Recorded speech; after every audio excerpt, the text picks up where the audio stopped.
Southern novelist David Cohen once wrote that the Mississippi Delta begins here in the lobby of the Peabody Hotel, and that phrase is as true today as it ever was.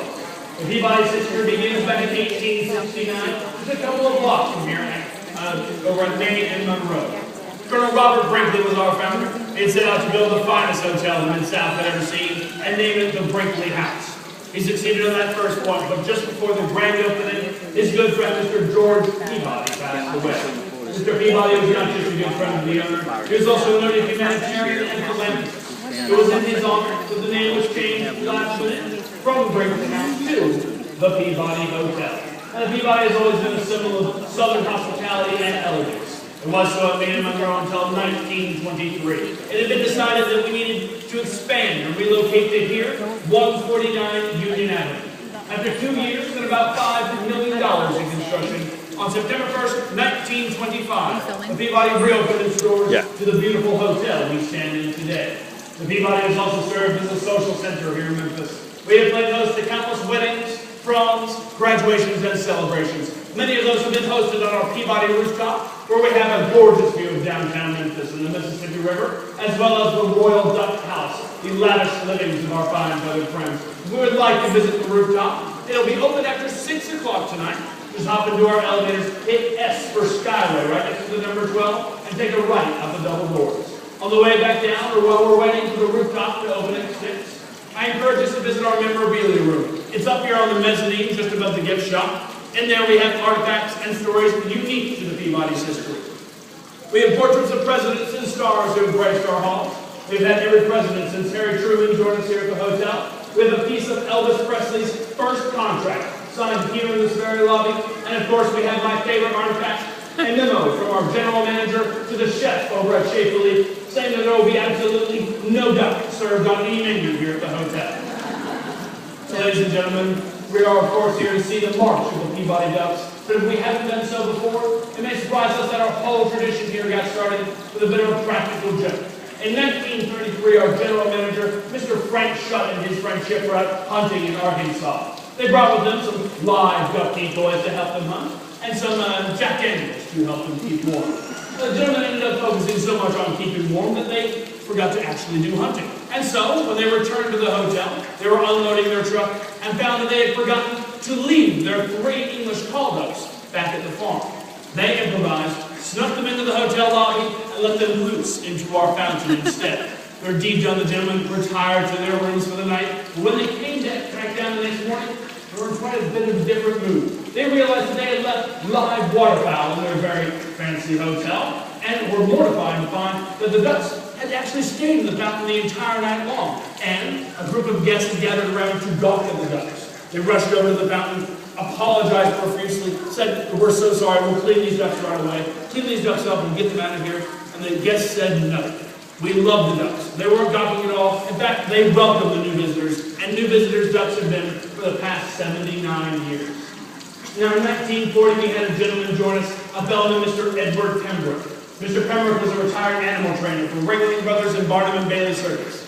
He told us, if given the opportunity, he could train 5 northern mallards, 1 male to drake and 4 females to hens, to march across the rooftop, ride down the elevator, and march down the red carpet into our lobby fountain every morning at 11 o'clock.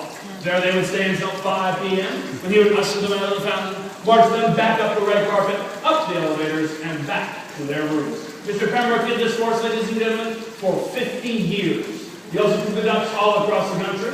They were on the Tonight Show with Johnny Carson. They were featured in People magazine. He and the Ducks even made a very special guest appearance on Sesame Street for National Rubber Ducky Day.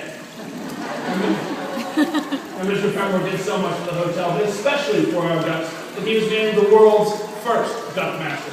My name is Anthony. I'm actually only the 5th duck master since 1940. And in just a few moments, it'll be my honor to continue our tradition for you. But first, on rare occasion, I have the honor and privilege of sharing the duties of Duck Master. Today is one of those days. Ladies and gentlemen, please welcome my honorary Duck Master, Mr. Matthew Paul.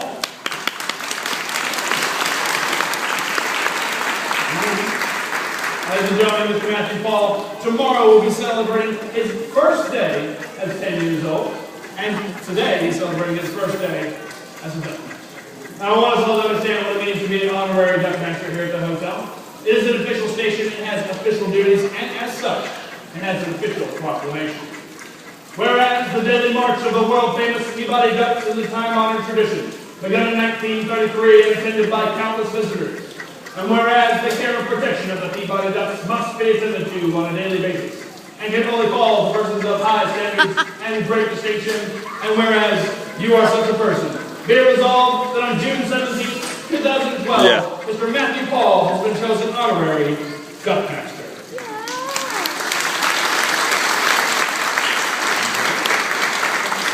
In honor of the occasion, we have, of course, commissioned for you your very own Peabody Duckmaster Duck. There you are. And your very own, of course, honorary Duckmaster Kane. Nice. You'll leave that in just a moment. Oh, there we go. Happy birthday, sir. You'll leave that in just a moment. You and I are going to usher the ducks out of the fountain. We're going to march over the stairs, down the red carpet, up the elevators, and back to their rooms. I do ask that if we're here by the red carpet and the entrance to the elevator, that we keep those areas clear, and please resist the urge to reach out and touch the ducks. They are wild animals visiting with us after all. And finally, and this is the most important part, please, take as many flash photos as you like. You are all guests with us today at the Peabody, and this march is for you. Thank you for joining us today, ladies and gentlemen, and please, have a happy Father's Day. Thank you.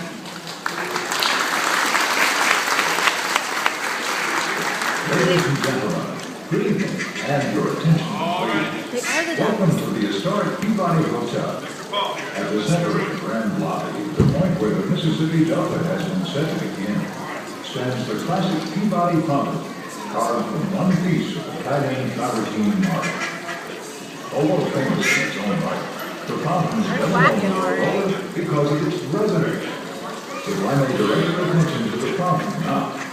You will witness a tradition begun in the 1930s at the South Grand Hotel, an experience uniquely yours as a guest of the Peabody.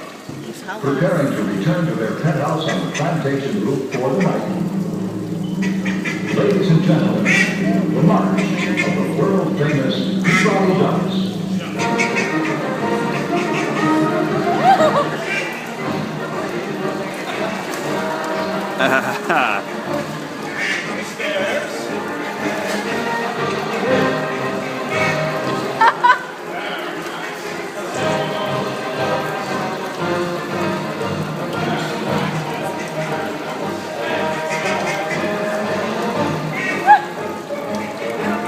That's freaking awesome. The funniest thing I've ever seen in my life. I want to see him go in the elevator. Get up. Swear to God. Do it. You gotta get up.